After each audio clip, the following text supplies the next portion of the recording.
Hi, welcome to this week's episode of Agile Actually.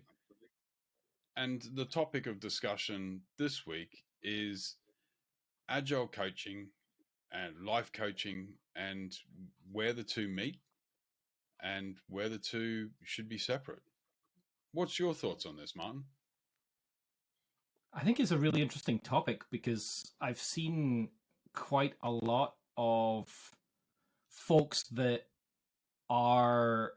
don't have any experience in either Scrum Mastery or Agile coaching, trying to do those things within a domain that they have no particular experience in. So I think my feeling is that if you're going to be an agile coach for software teams, you probably need to understand the trials and tribulations of software teams. You probably want to have worked on and with software teams in some shape or form in order to understand what their world is like. Just like I wouldn't go be an agile coach for a finance team, right? That we're doing accounts and accountancy because I don't understand their domain. I don't understand their topic. But I could probably leverage as a bit of a consultant some of the skills that I have in their space, but I'm going to be relying on their expertise more than is probably expected. So, there's something I'd like to come back to there because I think as an Agile coach, you don't need domain expertise. And you use the term Agile consultant. And I'm just curious, let's tease out the difference because I think it's a subtle and powerful difference between, I think, the three domains: the life coach, the Agile coach, and the Agile consultant. So I'm I'd like your take on what an agile coach is because I definitely feel like I wouldn't deliberately put myself in that category. Although I have done some coaching, I would consider myself more of an agile consultant. sure. So I think that it's hard to define one without the other, I would suggest. So to be an Agile consultant, you need to know more than one framework. Yep. You need to have been in a team that delivers something. So you need experience in actually building something, be it product owner, scrum master, developer, uh, Kanban team member, extreme programming team member. You've actually helped ship things. You need an awareness of metrics, Mm-hmm. and you need an understanding of business. So you can understand what a value proposition is. You should be able to read a balance sheet. You can complete a cost of delay calculation. You can complete a return on investment calculation. This will help you be an agile consultant. And as a consultant, you will offer your advice and thoughts based on your experience. Yep. The differentiation as an agile coach is you may not have expertise in the domain, but you can apply your expertise in the process, understanding generic business principles, and then in a very coaching fashion, ask questions to guide the team, the individuals, the organization to then embrace faster feedback loops. And so this is where you might start understanding organizational design and other things. I think you need an awareness of business as a domain, but you don't need a deep understanding of a technical domain, That but it can help. of that particular business. Of that, like, basically, there's three fundamental business models. There's a for-profit model, there is for societal growth model, and there is a sustainability model, which is a balance of those two. And Okay. so if you understand that you're in a for-profit business, you better be able to read a balance sheet and Yeah. understand that every investment needs a return on investment. If you're working for a charity, a government organization, or a societal development model, you need to be equipped with tools to be able to measure the impact of your products and your services on your society, right? And if you're Yep. sustainable, then you blend both them together. So having that business understanding should be able to help you. The reason I say this, I've worked in many organizations where I wasn't an expert. I've worked in defense, and I wasn't an expert on what they were doing, but I could help ask them questions to guide them towards the outcome they needed. I worked in pharmaceutical and energy, where I was definitely not an expert in either of those, but I had enough understanding around the process mechanics and business mechanics to help the teams figure the problem out. And that's where you become the coach, because you help the client understand what to do. But you would step into the consultant role because you'd have to say, like, let me introduce a framework called Scrum. Let me introduce a method called Kanban. Okay. So I think then that although I wouldn't describe myself as an agile coach by my definition, I would perhaps describe myself as more of an agile coach by your definition there, right?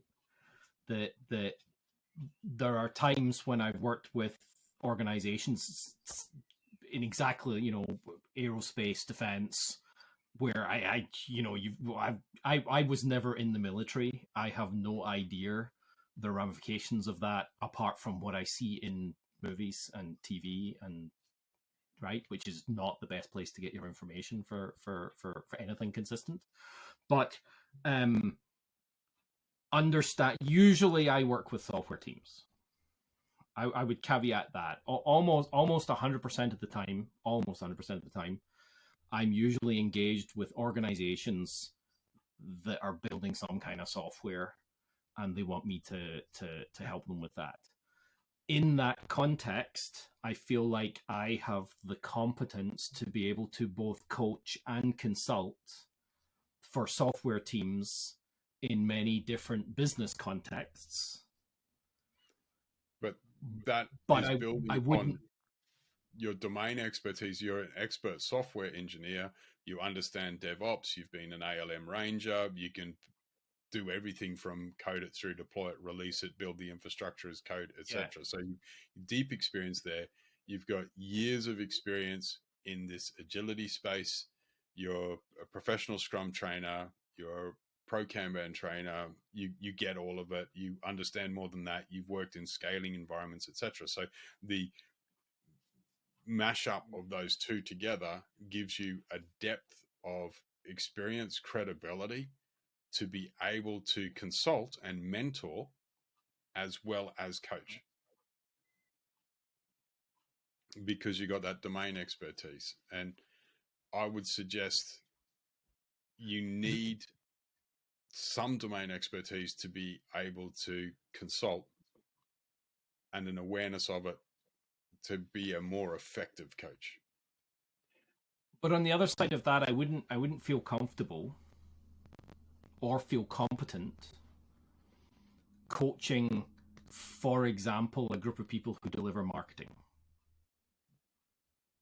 Because well, maybe I do have some context in marketing, right? Because I have to do it for my own business. But let's say I didn't, or coaching police officers, right? That's an interesting one. I did an engagement many years ago. I know you were involved in it as well, Simon, where I did Scrum training for police officers. Now, I felt very uncomfortable teaching those classes because I didn't feel like I understood their context. I felt like I was super clear on telling them that I didn't understand their context, right? I don't want to say, oh, I know how you're going to solve all your problems, and I don't, right? So I can't consult. But I felt like we got enough of common ground to be able to generate questions and discovery on how they could use, I'm teaching Scrum, right? So how they can use Scrum within their context to do the thing we were focusing on, which was organizational change. But some of the most interesting conversations in those classes actually wasn't on that topic. It was with the head of CID, who was in the class. If you're American, that would be detectives, head of chief of detectives, who was asking very specific questions about how he could use these tools within the context of solving a case, right? Because that's a thing you don't know when it's going to finish. You don't know how complex it's going to be. You don't know what you're going to discover. There's going to be potentially all sorts of surprises along the way if you're investigating a murder. And obviously, I had no idea of the context, but I was able to have a conversation. But that I felt was not my, I don't know how to describe it, like sweet spot, bivouac. I don't know what word I would use to. But it becomes an ethical point then. Yeah. Where you as an individual will call out where you're on the periphery of your skill set or understanding and work with the client. Now, I've worked with teams in many domains that I had a vague idea what they did. So I worked with a legal team and I knew roughly what they did, but I then doubled down on that Scrum Master stance. I am the master of the framework. Like, I really get how this framework works. I can teach you the details of the framework. I can emphasize the principles of using the force of the Scrum values: focus, openness, respect, courage, and commitment, to build trust, to enable transparency, inspection, adaptation. Yep. Now, from that stance of the principles, I was able to help them reflect on what they needed to do to be more effective as a collective. And this is where it became more coaching than consulting, because you invited reflection and asked questions to inspire deeper thought where they would choose the right way. Now, that was off the back of a lot of experience with frameworks. And occasionally I would ask, is it okay if I share this practice, or is it okay if I share this particular thing because it may be useful to you? Have you ever considered visualizing your work? How do you communicate? How do you synchronize? What are you going to do if someone's on holidays? And that guided that team to a better way of doing things. And that tends to be more coachy, right? Because you're asking questions to help the person elicit understanding, or the team. Yeah. Yeah, I can really see that, and I definitely been starting down the route of separating in my head that idea of agile coaching and agile consulting. But I think there is something that I see in agile coaching that has been troubling, at least for me, and that's two things. And I think it happens at different levels, because I do feel like an agile coach is a scrum master with delusions of grandeur and $200 a day more. That's how I think about it, right? I know it's more nuanced than that, but I've had a number of calls recently with people who are looking to become scrum masters or agile coaches. And when talking to them about what is their experience, they don't have any in either of those things. They don't have any experience. They want to come into IT and coach IT teams, and they have zero experience in IT. Their knowledge of Scrum comes from perhaps taking a 2-day class. Their knowledge of Agile in general comes from reading a few books in the Agile Manifesto. And they want to come into that Agile coaching role or Agile or Scrum Master role. And I feel like both of those roles are not introductory roles. They're not. I passionately agree with you. I think Scrum Master is not, and it's not your first job out of university. Now, I'm sure there are many people in the world who think that Scrum Master isn't a real job anyway, and I disagree with that, because they're there to help the team use the framework. And if your team are becoming effective, you will find your time helping the organization understand what needs to change about the system. And so there's a degree of maturity to be able to challenge the organization on their organizational behaviors and the transactions they conduct with each other, so that they can create a better space for their teams. And so I hear your concern about people thinking, "Oh, I can do that. That seems coachy. I've got coaching skills. I'm a life coach. I get that. I can now become a Scrum Master because it pays well." Yep. And I mean, I totally understand the allure, right? I mean, we're all here to further our careers, do well, perhaps do something, hopefully do something we enjoy. I prefer that one. Do something we enjoy, and get something out of it. But my advice is always for those folks, certainly the ones that have no experience yet, is to go join a Scrum team and do something in IT, learn something in IT, go join a Scrum team, provide value to that team, demonstrate to that team that you have competence in helping them solve some of the more complex problems in their organization or how they interact with other people in the organization. Demonstrate your ability to do those things, and they'll select you as their Scrum Master, even if they have somebody who's officially their Scrum Master, right? This is the person who's been given the job, but nobody could asked.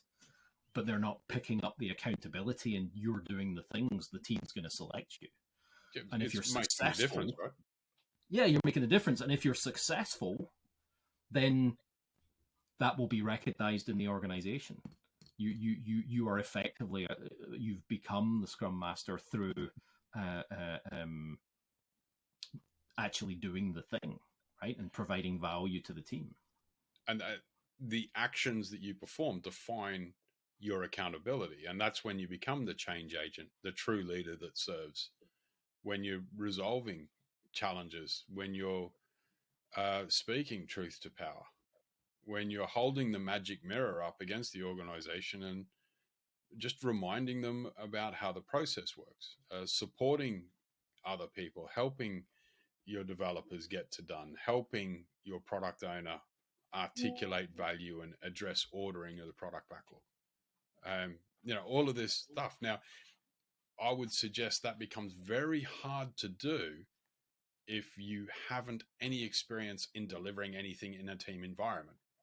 And that's why the first place you got to do is, like you say, you need to join a team and help them deliver something so that at least you can empathize and understand the trials and tribulations of being in a team delivering something.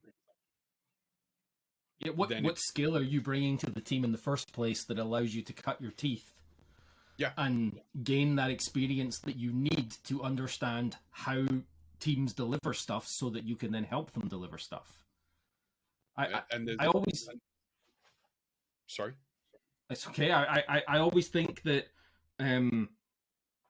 too many times in organizations can consider the Scrum Master to be like a junior role.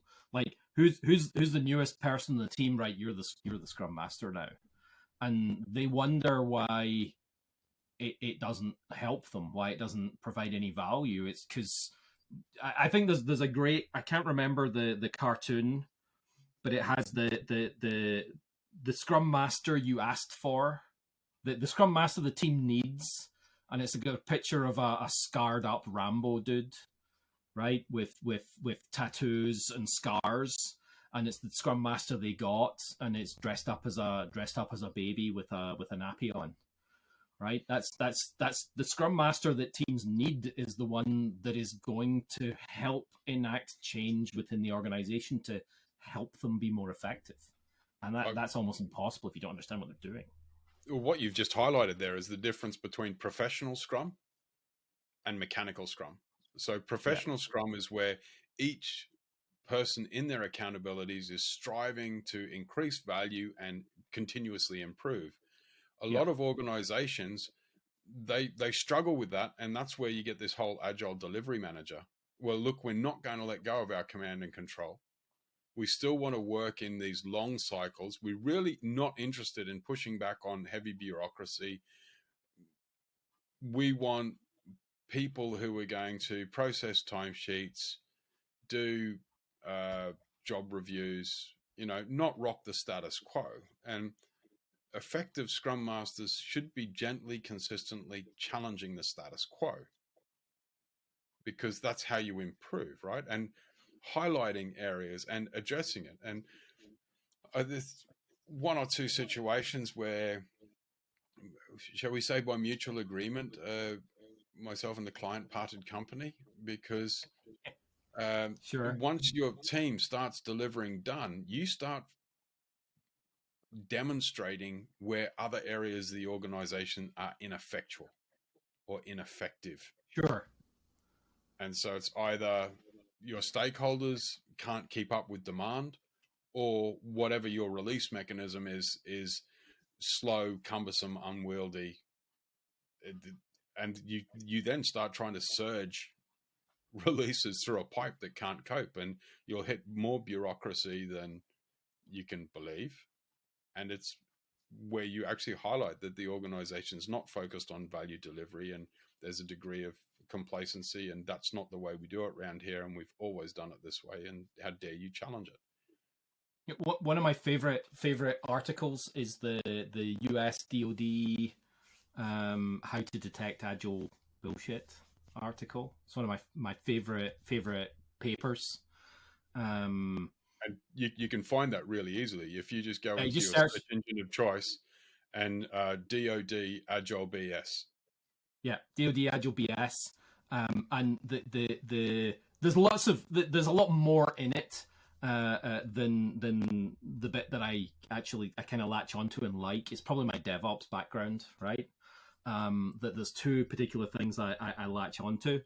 One is they have at the bottom of they have this kind of graph with a little flow chart, and they have a bunch of questions. They have 6 questions, and yes is good, and no leads to a bubble that says Agile BS on it, right?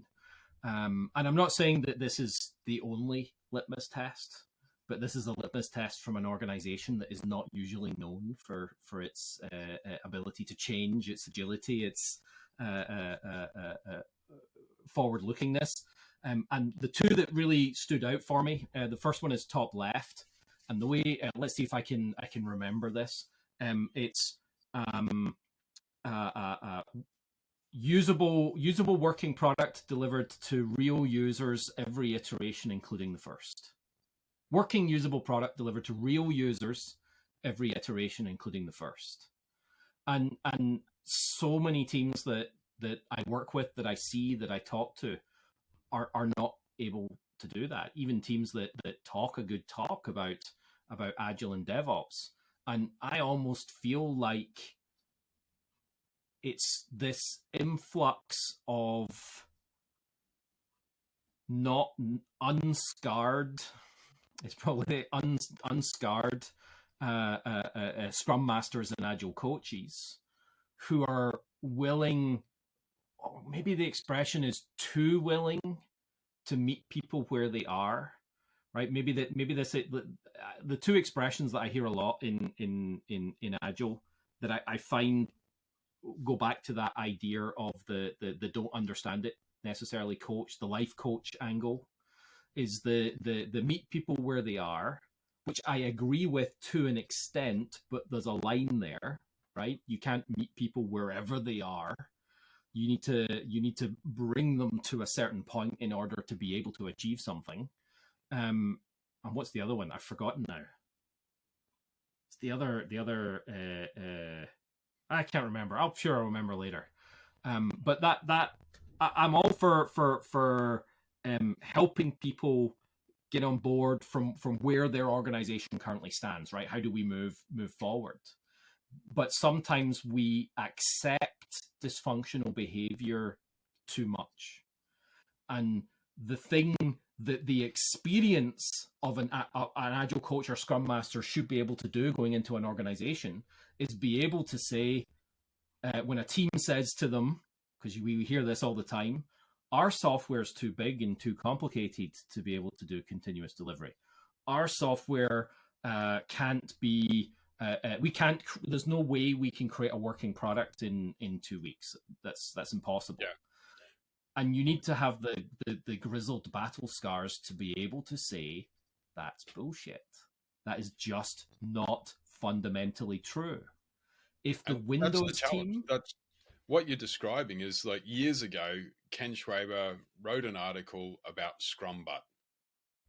Yep. And people got upset about it going, you can't call it Scrum Butt. And it's like the pattern is, yes, we do Scrum, but here's what we don't do. And this is where some people struggle with the immutability of Scrum or the clarity of Kanban, saying, oh, we do Kanban, but we don't use WIP limits. Well, you're not doing Kanban.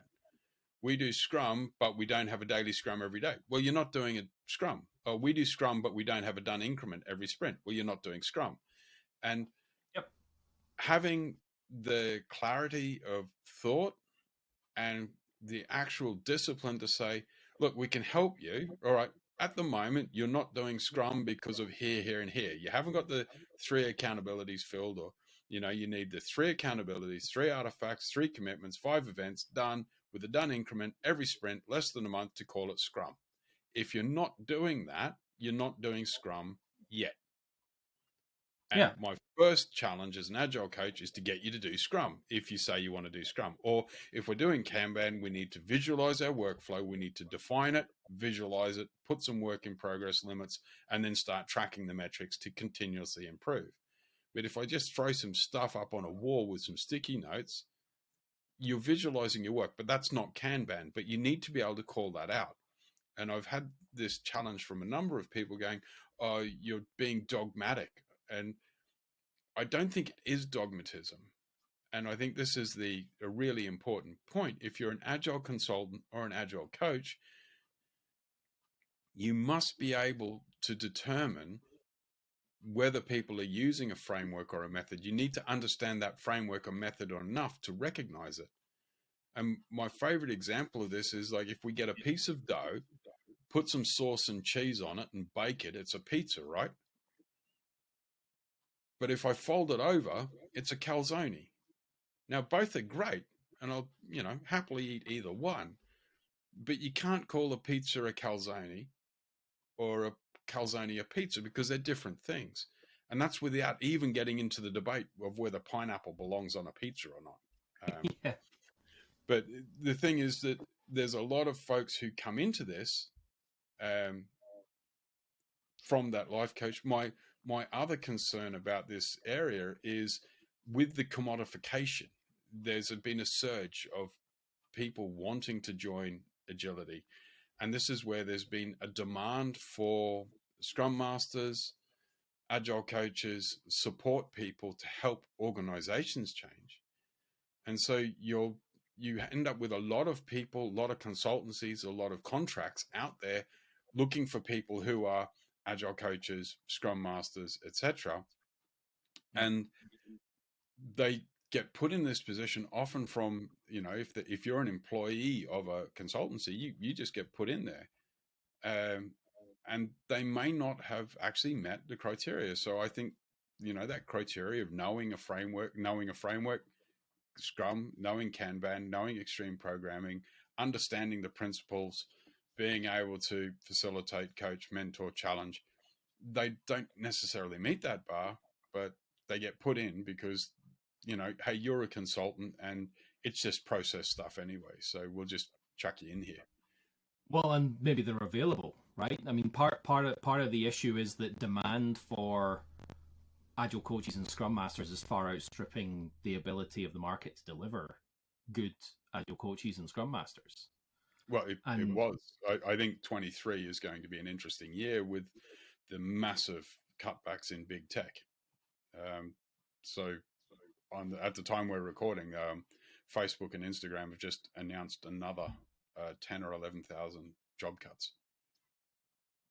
Yep. So I think that it's going to be interesting because a lot of the job cuts is an interesting topic as well, right? Because a lot of these organizations hired a lot of people during lockdown to deal with the increased demand and load on their systems. I mean, what did Teams go from? I think Teams went from 70 million monthly active users to 270,000 monthly active users practically overnight. Right? That level of demand puts huge amounts of different sorts of pressure on your system, and suddenly you're having to rewrite huge swathes of your code base because they just no longer perform at the levels you need them to perform at. And teams had other issues with the 4x4. If you remember, at the beginning of lockdown, you could only see 4 people at once, 2x2. So let's just agree to disagree on the value of teams. Sure, absolutely. But video conferencing, right? They all had exactly the same problem. And during in 2020, between 2020 and 2021, Microsoft hired 77,000 more people. Wow. To deal with that demand and that capability. Now there are people going back to the office, right? I'm a big, I know you're a big in-person person. I love you love in person. I love virtual, hanging out with people. Whoa, why would I want to do that, right? I love the virtual experience and the reach that you can get through virtual. It's, both are great, but a percentage of the people that are currently doing virtual are going back to the office, which means the demand curve has reduced. The level of demand on the software has reduced, and maybe they don't need quite so many people anymore that they hired during that period. Also, we've started to figure it out, and I think we're straying way off the topic here, but there was a huge amount of presenteeism when we initially flipped to virtual. Everybody was so nervous about what other people were doing at the office. There was this demand that people were in meetings constantly, which created another surge demand. And this is the difference between a real agile coach and not. Is an agile coach would have been pushing back, saying, look, we should be very careful and protect our people's calendars, because if they're in events all the time, if they're in meetings all the time, when are they going to get any work done? Oh yeah, absolutely. But that brings it back, ties it back to the experience, right? Without the experience to know that's one of the biggest impacts I've found with teams is the calendar thing, right? I worked with an organization, and they couldn't understand why they couldn't get work done. We were literally sitting around with the whole team. The project manager was there, and they're like, why can't we get anything done? And I said, well, how long's your average coding task? Maybe 4 hours was their average coding task. I'm like, so if you're a coder and you've got a meeting in 2 hours, do you start that 4-hour task? It's like, well, no, you don't, because you want to wait for a 4-hour uninterrupted block so you can focus and get that thing done. So it gets delayed by days and days and days because you don't have that. And the project manager's like, whoa, we've got all this time. We've got all this time. I'm like, awesome. I just picked a developer around the table and said, can you put your calendar up on that projector? And they put their calendar up on that projector, and there was no 4-hour time slot anywhere in their week. Yeah, anywhere in their week at all. And the other thing is that when we moved to virtual, we saw a huge uptake in tools like Teams, like Slack, WhatsApp, and that pinging interruption. I'm not sure how it affects you. I have to shut all that stuff off. If I want to get something done, I have to close all that down. And that awareness of how people work, of the need for protected time, like this is all another aspect of agile consulting, agile coaching. The stop starting, start finishing, get into flow, helping people get into that space, which if you've been in a team and if you've worked as a scrum master, like if you've earned your stripes, then you'll know that that's something you need to do. And I just want to, because the pushback I get a lot with that mindset about the experience required to be an agile coach or a scrum master is so where does the junior scrum master come from? And I always come back with there's no such thing as a junior scrum master. It's somebody battle hardened from your team who's got long experience doing that thing, who becomes the scrum master for the team. Yeah, and it's like you were saying earlier. Where does the senior scrum master come from? There's no such thing. There's scrum masters.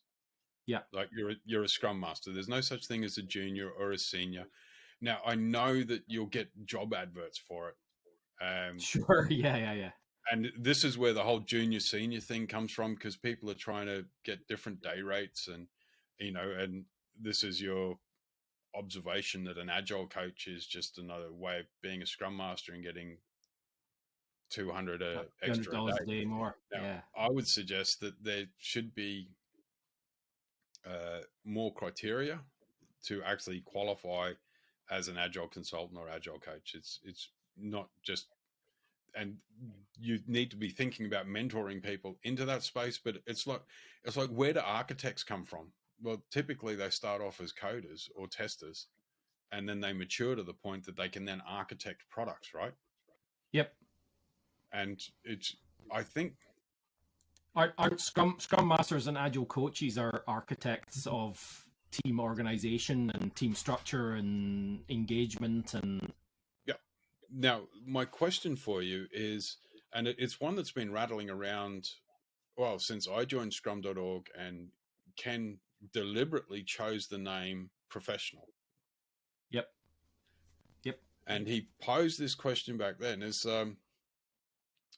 if I wish to be an engineer and a practicing engineer, I have to pass a process to become a recognized certified engineer. If I wish to become a practicing accountant, I have to pass a process. It's not just proving the studies. I actually have to process with some rigor to qualify as a chartered accountant in the UK. If I want to be a practicing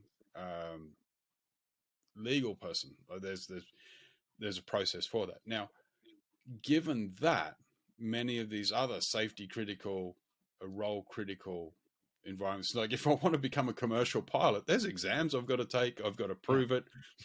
Well, they don't just let you go fly a plane, right? They don't let you do that. But the pilot only flies it for 3% of the time. It's on autopilot mostly. Why would you need to get somebody to qualify up and clock thousands of hours before you're allowed to fly aircraft full of people somewhere?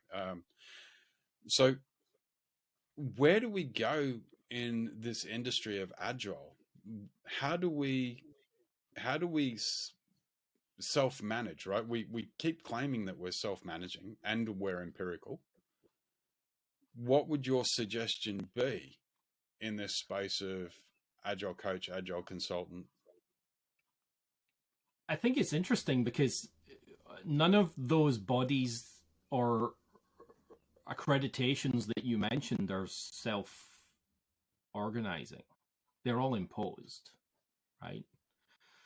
At some point, the governments of the world came in and said, no, you can't fly a plane without, or you can't do that. You can't publish, you can't do the accounts without having an accountancy. You can't sell this product unless it meets this regulatory compliance, right? I think I don't know if this is something that can be self-regulated, because you can only self-regulate in the context of a small community, right? Okay. So if you this is I'm noodling here, so hold on. I feel like when things get too big and there's too many people involved, the chances of having, and I'm going to use an expression, I don't really mean it this way, but a bad actor, right, increases, because maybe there's only, like maybe in the agile space, 0.1% are bad actors, right? And it used to be that 0.1% 20 years ago was maybe one person somewhere, right? One or two people somewhere were being dicks, right? And that's just the way they were. and everybody else just knew it and worked around it and were able to do their thing, and companies were successful because the chances of getting those people were pretty small. But now there's hundreds of thousands of people in that space, so the number of bad actors is much greater. Or I don't mean that bad actor doesn't necessarily mean deliberate, right? It's what I'm hearing you say is that it's a statement of volume, and that as the number of people who are engaging in an activity is, the range of skill and competence becomes broader, and so your tail becomes thicker. As soon as you started going down this and saying it's external, there's a famous Latin quote which is "Quis custodiet ipsos custodes," who watches the watchers, who polices the policeman. And this is interesting given that there is like the International Coaching Federation is the de rigueur coaching body. The International Facilitation is the de rigueur facilitation body. There isn't an equivalent for anything pan-agile, and given that some of the agility is very tribal, which is sad, and also against the agile principles, but that's another story. What would your recommendation be for an individual or an organization, for an individual who would like to become an accredited agile coach, or for an organization that is looking for an agile coach or a consultant? I mean, I don't see anything official out there. But if you asked me to go find somebody, I'm going to be looking for somebody that I know, again, reducing the size of the community, right? Yep. I know that has that competence, and that doesn't necessarily mean that they're a PST, although I know a lot of really competent PSTs. I also know some really competent CSTs as well that I would trust to bring in and help me with something in an organization. So for me, there is no current standard. I know people who have a PSM1, for example, that are awesome. I know some that know nothing. They're just assessment takers, right? Yeah, I had the same experience when I was a software engineer, way back when I was actually writing coding for a living.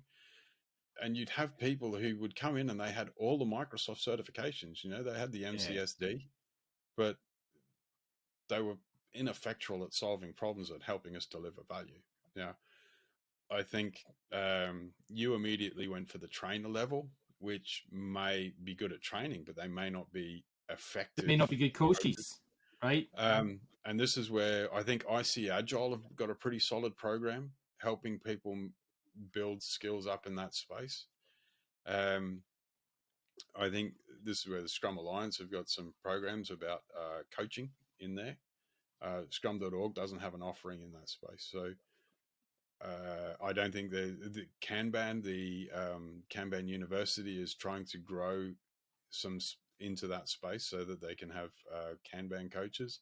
So I think there is different tracks and pathways across it. If it was up to me, I'd be looking for some demonstrated understanding of Scrum, some demonstrated understanding of Kanban, some demonstrated understanding of something else, an ability to coach, facilitate, and train. How you do that, you'd probably be because the question's going to be, I'm a big organization. I need to hire some Agile coaches. I've got 1,000 CVs sitting on my desk because I said, I'd like to get some Agile coaches at some point, where somebody overheard, and suddenly I've got 1,000 CVs on my desk. How do I filter those CVs so that I have a manageable group of people to interview, and there's just nothing for them? and this is where you end up with the keyword search, or what I've seen is a lot of larger organizations, they'll just turn around and seek out a partner, Yeah. And let the partner do it all. And Let the partner do it. you can understand why. And then it's basically the keyword searches and just getting people in. So it's. But then we also hit. And I think this is where Agile is fundamentally different from something like just an engineering qualification, right? I don't think anything in the Agile space can scale, because as soon as it scales, it becomes not Agile, right? So you need to, where I've seen it work well is where you create pockets of excellence and then you train and grow the people to then go and organically grow it within their organization. It's not something you can like flick a switch and flip an organization. But the difficulty is that I keep throwing buts at you, right? But the big organizations, they don't want to let every department and every team in every department go hire the people they need, right? Which is because for an Agile coach to work and be effective, or a Scrum Master to work and be effective, they have to be a fit for the organization, for the culture, for the team. You could get the most awesome, the top tier Scrum Master in the world, put them in a particular team, and it just bombs, right? But it's exactly like dating, right? Yeah. You know, there's teams that you'll work for, and you're like, you and I could go into two different teams, and they might like us, but you and I are similar in many ways. Sure. Because we have a tendency for over directness, and this is where you'll need a range of styles, because it's complementary. You know it's got to fit with the team. And if we're now blurring into the whole organizational change thing, has anyone asked the teams whether they want to work this way? Which is another challenge. Like, would you like to try this experiment? The image, again, like you said, it's blurring into organizational change, because the image I have in my head of what does this look like as being successful, right? It looks like every team having their own budget, every team or every group having their own budget to be able to go and engage with the people that make the most sense for them, right? Whether there's no point in going to a big coaching organization and saying we want 500 Agile coaches, and you get a bunch of people that know Scrum really well, don't know Kanban, and there's a bunch of Kanban teams going, who the hell is this person telling me how to do things differently than we want to do it? That is impractical at scale, because there needs to be some coordination or consistency, and I'll leave that for another day. So just to circle back to where we started, I'm not sure we've actually addressed the question. Well, I think we have, but we haven't quite clearly stated it, that for a life coach to become an Agile coach, they actually need to build experience delivering a product, and they need to build out their knowledge of Agile frameworks, methods, practices, and techniques to augment. So yes, you can, but it's going to take some graft. For an Agile consultant to become an Agile coach, they will need to build their coaching skills so that they can then apply principles with beyond their technical domain. Is that where we're converging on? I think that is where we're converging on. I would add a little bit more, because I feel like quite often it seems like people conflate coaching with life coaching. And I don't think they're necessarily the same thing. I feel like life coaching is a subset of coaching. It's one set of skills that are part of coaching. So if you are a life coach and you've got experience being a life coach, if you added all those other things that you would need to be an agile coach, the knowledge, the additional skills, the facilitation, mentorship, all of those things that are not necessarily part of this piece over here, you're then actually no longer that anyway. No, right? Your greater skill, your greater competence is in the other part of this pie than just this tiny piece, which is life coaching. And I feel like you could have all of those other things and not have life coaching and be an incredibly successful agile coach. No, I think you'd be an agile consultant. Without life coaching, what about all the other coaching? You could go do an IC Agile and you're not a life coach, right? I mean coaching. Sorry. Yes. I thought so you need some coaching skills, not Oh, absolutely. To be an agile coach, you need coaching skills. I think you need coaching skills to be an agile consultant as well. Because you're not necessarily it's probably been I guess maybe I'm projecting, right? I feel like I might be projecting there that I used to be a DevOps consultant. That was ALM consultant, if you want to be more specific, right? That was my I'm that old. That was my bag, and I would be effectively parachuted in. I'd have a week on site with the customer, and I've got to fix their stuff. So you're not there for pleasantries. You're not there for long-term coaching. You're there to fundamentally point at the problem and say, this is the problem. You need to fix this. Give me the credentials and we can go fix it now together, right? That we need to fix this now. But as Stephanie and I, we created the model for our book where we came up with the choices, the stances, the choices that you make as a Scrum Master that are now in the Professional Scrum Master course. And coaching is clearly one of those. So I would suggest you're not even an effective Scrum Master unless you have some rudimentary capabilities in coaching. And it doesn't mean you're a counselor or a life coach. And it's the eight choices. So you've got point north, teaching, mentoring, upholding Scrum, taking action, facilitation, coaching, actively do nothing. That's my favorite one. Actively doing nothing, it's the hardest one to do. That's that's why it's an asking you and I not to speak. It's a challenge. Not going to work. It's not going to work. Simon, don't have an opinion on this topic. Right? It's not going to work for sure. I do believe that coaching is valuable. And I feel like I will point out that I have no official coaching credentials.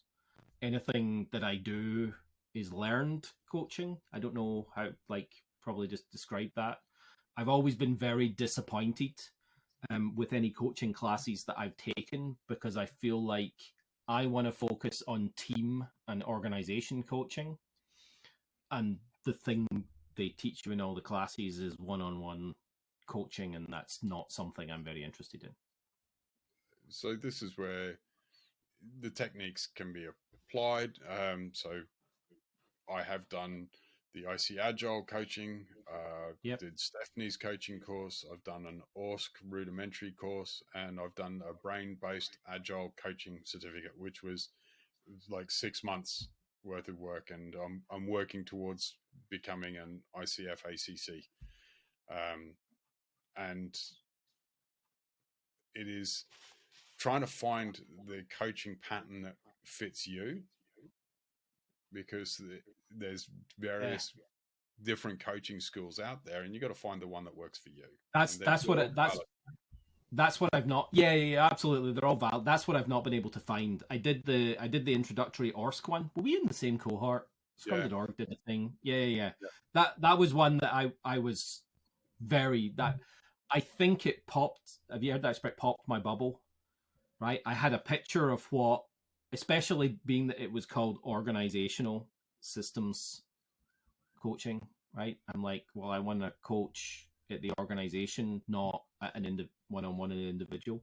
and I felt like that bubble was popped enough that I was then taking the class in a negative mindset, right? Because I was disappointed from the outset. I've had that happen to me quite a few times. I think that's a little bit of my Asperger's kicking in, right, as well. I heard I got the stories from some of the other coaching, and I just didn't find anything that I really connected with yet. Oh, there is one that I connected with, but it's not a big coaching thing. It's this dude's coaching thing. I'm not even going to be able to remember his name. He's Spanish. He's a CST, I'm pretty sure. Yes, he's a CST. I met him at a conference, and he explained his coaching ethos, and I just really connected with that. So I want to take his class. I'll need to find out. My memory is terrible for names. I suck at names. Terrible. Which is fun. This is where I found the brain-based coaching. It really resonated with me because it fundamentally steeped in neuroscience, and here are some patterns that can help you coach someone else. And it provided a session pattern, and it also provided a 12 session pattern to help somebody improve. And it just ups your coaching game, and it leans into all the things that coaching training gives you, which is active listening, reflecting, making sure that you've heard, confirming things, but the emphasis is on thinking. So what are you thinking? I took Lisa Atkins' coaching stance. Say again? I did Lisa Atkins' coaching stance. I really enjoyed that one. Yeah. So that was, I think we both did that. Different classes. Scrum.org put us on that way long ago. So I think we where did we get to? Where did we get to in what we're talking about, or where did we get to in our outcome? Yeah, what we're talking about. So, I think we covered quite a lot of topics, to be honest. We were a little bit scatterbrained, but that's okay. We started off at life coaching. I think we've kind of come back around and full circled that. I'm not sure we've answered the question fully. I'm sure it'll come up again, right? I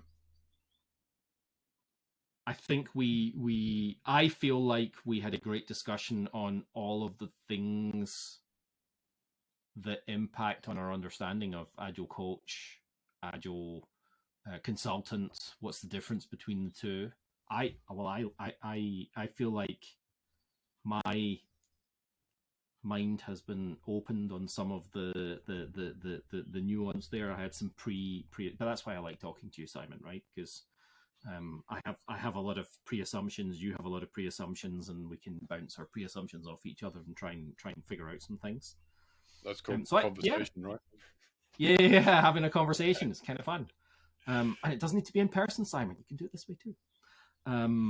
It's better with beer, Martin. It's always better with beer or whiskey or coffee. Yeah, I feel like we're kind of at a good wrapping up point. Cool. Did you have fun today? I did. I always enjoy our discussions. We cover some broad terrain, and I think about stuff, which is always good. So, thanks, Hench. No, thanks for this is a great idea.